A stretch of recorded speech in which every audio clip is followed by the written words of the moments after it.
And to our coverage of the COVID-19 pandemic, now that the wait for the AstraZeneca COVID-19 vaccine is over, with the arrival of the first batch, more vaccines are being expected in the next few months. The first 3.94 million doses of the vaccine was delivered on Tuesday, bringing Nigeria's commitment to the inoculation of all its citizens one step closer to fruition. But as this hurdle is being crossed, the next challenge is how to adequately store the vaccines and begin distribution. And TVC News' Kemi Balogun reports.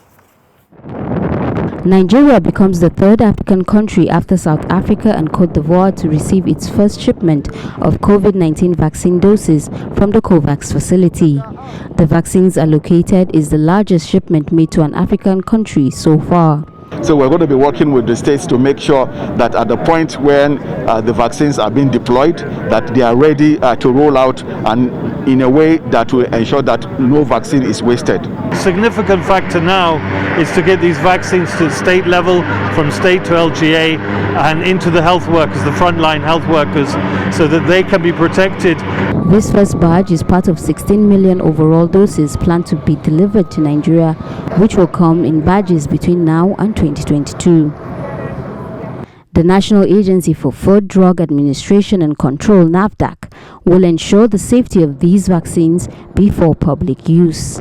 Some of the vials from Tuesday's batch of the Oxford AstraZeneca vaccine will be here for the next 24 hours undergoing testing and analysis before it is approved for Nigerian use. Now, this will be a continuous process as each batch of vaccines that are shipped into the country will always be tested and certified safe for use here. All vaccines will be kept at the National Strategic Cold Store before onward distribution to states. Nigeria initially had plans to acquire 100,000 doses of the Pfizer vaccines by the end of February, and the concern at that time was the fact that vaccines had to be stored at temperatures of around -70 degrees Celsius, which means that getting into rural areas would have been quite difficult.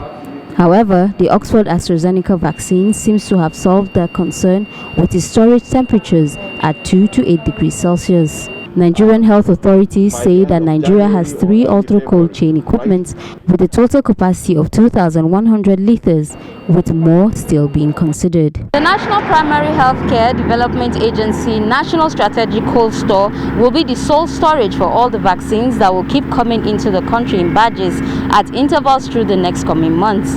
They will be stored here before they start rolling out to states and other smaller cold chain storage facilities. But this facility is under very strict security and it will remain so. Kemi Balogun, TVC News, Abuja.